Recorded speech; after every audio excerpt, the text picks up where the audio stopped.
दूर दूर तक फैले हुए खेत हरे भरे से, है ना। देखिए कितना खूबसूरत नज़ारा, देख के बिल्कुल गांव की याद आ जाती है। याद दिला दे रहे ना गांव का, तो जो लोग गांव से जुड़े हुए हैं उनको तो ज़रूर याद आई होगी। तो गांव का रहन सहन, गांव का खान पान, तो गांव वाकई बहुत खूबसूरत होता है।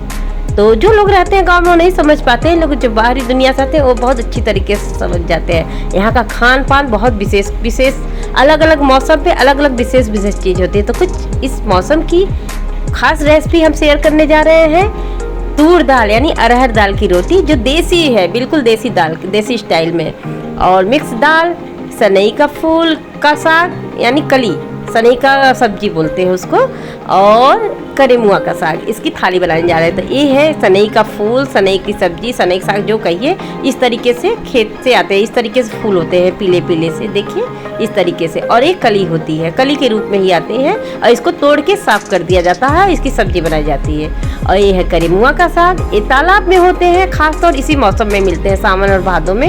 ये छठ पे हमने आपको दिखाया था, ललई छठ पे, जिसके काफ़ी छोटे छोटे पत्ते होते हैं, और इस टाइम में बहुत काफ़ी बड़े बड़े पत्ते आ रहे हैं, और ज़्यादातर छोटे पत्ते में ही आते हैं। और इसमें जो इसकी डंडी के बीच में होल होता है, देखिए इस तरीके से बीच में होल होता है, और सिर्फ इसके पत्तों को तोड़ तोड़ के इसको काटेंगे।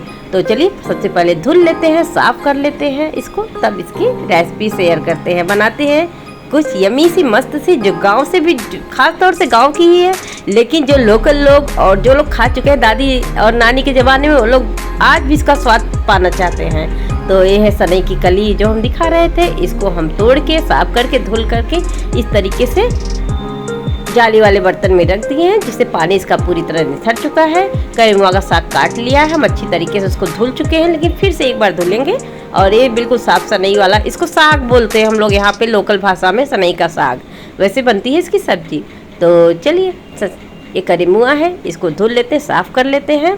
और पता नहीं आपके क्या बोला जाता है, पहले आप हमारे चैनल पर नए, सबसे पहले सब्सक्राइब कर लीजिए, और साथ साथ बेल आइकन भी प्रेस कर दीजिए, इस तरीके से यमी यमी रेसिपी देखने के लिए। तो ये हमने धुल लिया करेमुआ के साग को अच्छी तरीके से, ऐसे थाली जाली वाला है उसमें रख दिया है, पानी निथर जाए। अब चलिए सनई जो कली वाली है उसकी सब्जी की मसाले तैयार करते हैं। इसलिए 4 से 5 बड़े चम्मच हमने सरसों के दाने, खास तौर से यही मसाले होते हैं, सरसों के दाने, और 2 हरी मिर्च, 1 टुकड़ा अदरक, और 1 गांठ, इसमें लहसुन थोड़ी ज़्यादा रहती है, 1 गांठ से थोड़ा ज़्यादा हमने लहसुन का लिया है। 1 गांठ में बहुत सारी कलियाँ आती हैं। तो ये हमने सिलबट्टे पे मसाले को पीसा, आप चाहे तो मिक्सी में भी पीस सकते हैं, उनका एक पेस्ट बना लिया है जो हमने दिखाया है अभी। तो ये सरसों, हरी मिर्च, लहसुन, अदरक को सबको पीस के हमने पेस्ट बना लिया, और इस तरीके से एक बर्तन में हमने इसको पलट लिया दूसरे बर्तन में। और ये जो पेस्ट है इसको पूरा इस कली वाले सब्जी के ऊपर, साग के ऊपर डाल देते हैं। और इसमें डालते हैं 1 छोटा चम्मच गरम मसाला, और आधा छोटा चम्मच हल्दी। हल्दी थोड़ा सा ज़्यादा पड़ता है, वैसे हम 1/4 चम्मच डालते हैं, लेकिन आधा छोटा चम्मच डाल रहे हैं, ज़्यादा पड़ता है इस सब्जी में। और स्वाद अनुसार नमक। इसको बहुत अच्छे से सनई वाले इस कली वाले सब्जी में मिक्स कर लेते हैं। इसको सनई बोलते हैं। सनई जानते क्या होता है, जो चरपैया जिसकी बनती है, सूत का खेत जो होता है उसकी ये कली है, उसको बाद में सूत बनाया जाए। इस तरह के हमने कढ़ाई रख लिया है गैस के ऊपर, गैस बहुत अच्छी तरीके से, कढ़ाई मेरी गर्म हो चुकी है। सरसों का तेल डाला है हमने, और इसमें थोड़ा ज़्यादा तेल लगता है, सरसों का तेल डाला, इस सब्जी को बनाने में थोड़ा ज़्यादा तेल डाला। पहले तेल को खूब अच्छी तरह गर्म कर लिया, फिर फ्लेम को बिल्कुल स्लो कर दिया। इस तरीके से हम डाल के इसको चलाकर और पूरी तरह फैला देते हैं कढ़ाई में, फिर ढक देते हैं और बिल्कुल स्लो फ्लेम पे ही पकाएंगे। अब चलिए दाल की प्रिपरेशन करें। हम मिक्स दाल बनाने जा रहे हैं। ये है आधा कटोरी से थोड़ी सी ज़्यादा काली उड़द की दाल, छिलके वाली है, ये हमने लिया है छिलके वाली काली उड़द की दाल, और आधे कटोरी से थोड़ी सी कम मसूर की छिलके वाली दाल, खड़े मसूर की छिलके वाली दाल है। और ये है चने की दाल, आधे कटोरी से कम है, ये मसूर की दाल से थोड़ी सी कम है। और मुश्किल से 4 बड़े चम्मच अरहर की दाल, अरहर की दाल को बिल्कुल कम रखा है हमने, ये मार्केट वाले अरहर का दाल है। और इस सारे दाल को एक साथ हम मिक्स करके धुल लेते हैं, अच्छी तरीके से धुल कर साफ़ कर लेते हैं। 3 से 4 पानी तक अच्छी तरीके से धुल कर इसको साफ़ करके हमने रख दिया है थोड़ी देर। और बीच बीच में सनी वाली जो सब्जी, इसको चलाते रहिए आप, बीच बीच बिल्कुल स्लो फ्लेम पे पकाना, नहीं तो पकड़ लेगा तो इसका टेस्ट अच्छा नहीं, स्मेल आने लगेगा जलने का। तो इस तरीके से 2.5 से 3 गिलास, हम बड़े गिलास हमने पानी डाला, हल्दी डाला, स्वाद अनुसार नमक डाला। इसमें खटाई पड़ती है, हम खटाई नहीं डाल रहे हैं। मेरी खटाई थी लेकिन ख़राब हो गई इस मौसम की वजह से, तो हम आम का अचार मसाले वाला डाल रहे हैं इस तरीके से। और थोड़ा सा सरसों का तेल डाल रहे हैं, सरसों के तेल का ही फ्लेवर इसमें अच्छा आता है। तो बिल्कुल सी स्टाइल से बनाए जिस तरीके से लोकल और गांव में खाया जाता है, जो हम दादी नानी के ज़माने में खा चुके हैं, उसी टेस्ट के हिसाब से बना रहे हैं। और ख़ासतौर से चूल्हे पे ही बनती है। तो हमने रख दिया प्रेशर कुकर में करके दाल पकने के लिए, और सब्जी को बीच बीच में देख रहे हैं कि लगने न पाए इस तरह से। और मेरे दाल अच्छी तरीके से पक चुके हैं, सीटी आ चुकी है, और दाल को हम उतार देते। सब्जी भी मेरी अब देखिए पक चुकी है इस तरीके से, स्लो फ्लेम पे पकते पकते बिल्कुल देखिए सब्जी मेरी हो चली है। अब इसको हम निकाल के नेक्स्ट सब्जी की तरफ चलते हैं। अब हमने कढ़ाई को साफ़ कर लिया, उसी कढ़ाई में सरसों के तेल डाला और सरसों इसका तड़का लगाएंगे। तड़के में क्या जाएगा, इसमें बस जाएगा हींग, हरी मिर्च और लहसुन। हमने लिया है 2 हरी मिर्च और 8 से 10 कलियां लहसुन के, और हींग डाला है। और इस तरीके से करेमुआ वाला जो है साग इसमें डाल देते हैं और इसको चला देते हैं। थोड़ा सा नमक और थोड़ी सी हल्दी डालते हैं। हल्दी बहुत नहीं डाला जाता है लेकिन हम डाल रहे हैं थोड़ा सा हल्दी, थोड़ी सी हल्दी, और इसको चला के ढक देते हैं। बिल्कुल स्लो फ्लेम पे इसको भी पकाएंगे। और इसको देखिए क्वांटिटी में बहुत कम है, जैसे पालक का साग डालिए बिल्कुल गल के थोड़ा सा हो जाता है, उसी तरह से कम हो जाएगा। अब चावल धुल लेते हैं, चावल भी पकाएंगे। हमने लगभग 250 ग्राम चावल लिया है। इसको अच्छी तरीके से 2 से 4 पानी तक धुल लेते हैं, धुलकर भिगो देते हैं क्योंकि चावल पकाना है। इसको थोड़ी देर भिगो के रख देते हैं और इधर सब्जी देख लेते हैं। देखिए इस तरीके से बीच बीच में चलाते रहिए, सब्जी लगने न पाए। बिल्कुल स्लो फ्लेम पे ही पकाइए। और लोहे कढ़ाई में इस बना रहे हैं क्योंकि लोहे कढ़ाई के टेस्ट बहुत अच्छा आता है सब्जियों, खासतौर से इन सब सब्जियों का। लोहे कढ़ाई में देखिए कितनी क्वांटिटी कम हो गई है बनाते बनाते। तो ये लगभग बन चुके हैं मेरे करेमुआ के साग भी बिल्कुल तैयार हो चुके। इधर मेरी दाल भी हो गई, कुकर ठंडा हो चुका है, थोड़ा निकालते हैं। देखिए दाल बिल्कुल पक चुके हैं अच्छी तरीके से, और इसमें सिर्फ तड़का लगाना बाकी है। तड़का लगाएंगे अभी हम। अभी चावल रख देते हैं पकने के लिए। इस तरीके से हमने चावल पकने के लिए रख दिया है इंडक्शन पर, और थोड़ा सा रिफाइंड डाल दिया है, 1 छोटा चम्मच, थोड़ा सा चला दिया है। अब चावल जो है हमारे पक चुके हैं। तो ये पक चुके हैं हमारे चावल। अब चलिए बनाते हैं सब, दाल में लगाते हैं तड़का और बनाएंगे दाल की रोटी।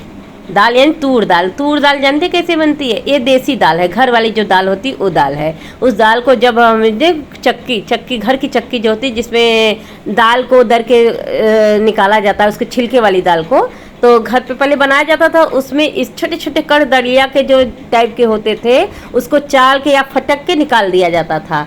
तो बड़े वाले दाल के भाग तो दाल बनता था, एक छोटे वाले भाग की रोटी बनती जिसको चूनी बोला जाता है हमारी स्थानीय भाषा में, लोकल भाषा में। और ये है अरहर की ही दाल मार्केट वाली जो हम पकाते हैं घर में। ये अरहर की दाल मार्केट वाली है।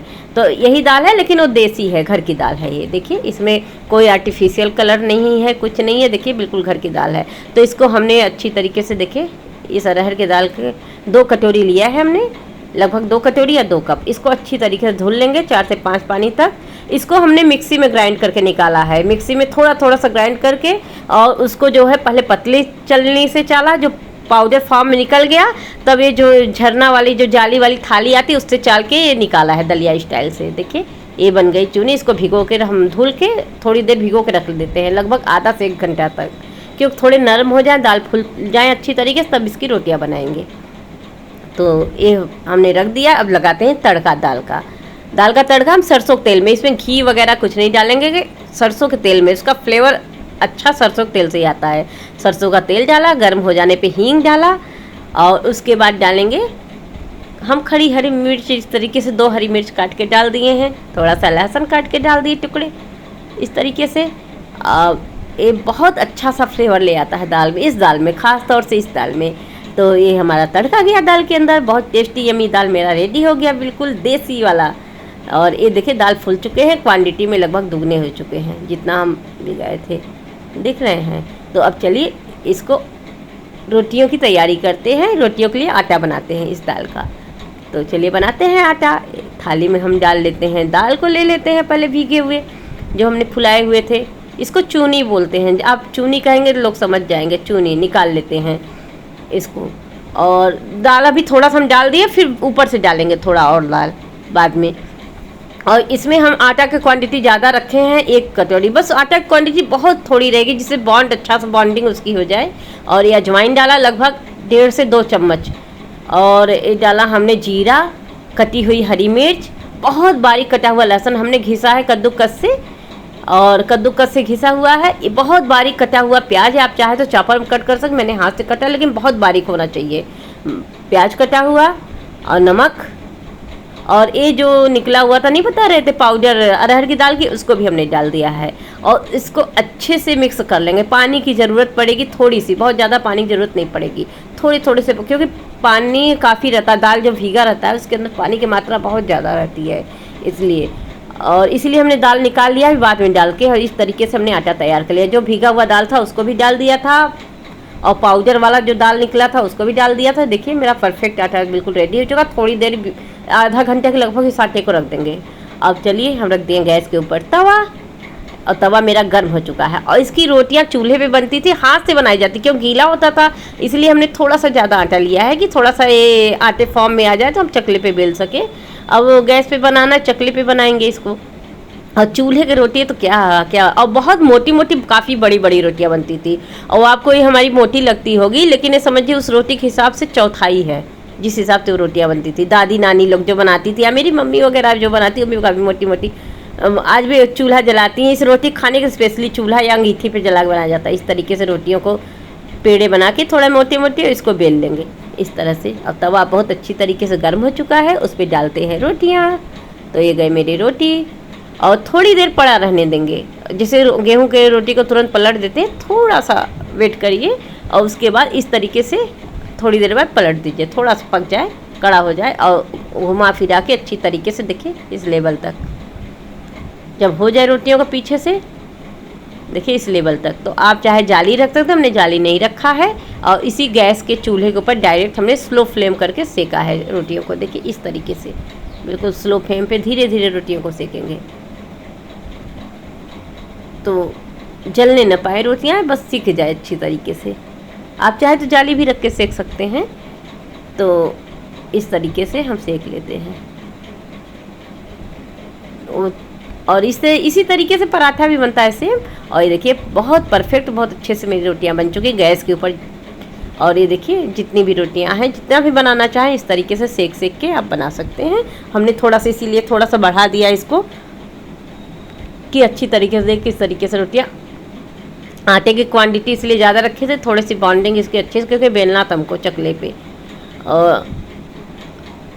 और चूल्हे पे जब बनता है बिल्कुल कुछ ब्राउन रेड कलर के लेके हो जाता है, ब्राउन सा गोल्डन सा कलर आ जाता है उस रोटी का। और टेस्ट और सोंधापन क्या होता है, वाह वाह। तो ये देखिए अब हम पराठे बना के दिखाएंगे। सेम यही प्रोसेस होता है पराठे में, बस आप चाहे तो घी, तेल, रिफाइंड जो भी डालना, बटर जो लगाना चाहे लगाइए। इसमें हम लगा रहे हैं घी, आप चाहें तो कुछ भी लगा सकते हैं जो आपकी इच्छा करे। तो इस तरीके से दोनों तरफ घी लगा के उलट पलट कर घी लगा देंगे, लगा के अच्छी तरीके से इसको सेक लेंगे पराठे की तरह। तो ये हो गए दाल के पराठे, इसी दाल के, तूर दाल के। और जो लोग खाए होंगे वो अच्छी तरह समझते होंगे किस तरीके से बनता है, किस तरीके से इसका टेस्ट होता है। और जो लोग नहीं खाए हैं उनके लिए थोड़ा सा हो सकता है कि नया चीज़ हो। ये हमारे बहुत पुराने समय से चला है, दादी नानी के ज़माने से ये खाना ही था। और चलिए अब बनाते एक रायता बनाते हैं, जो बिल्कुल देसी स्टाइल से रायता बन रहा है। मेरा देसी स्टाइल वाला रायता बना रहे हैं। इस तरीके से हम दही को थोड़ा सा फेंट लेते हैं। हम लौकी को हमने उबाल के रख लिया था पहले से ही, कद्दूकस करके उबाल के हमने लौकी को रख लिया है।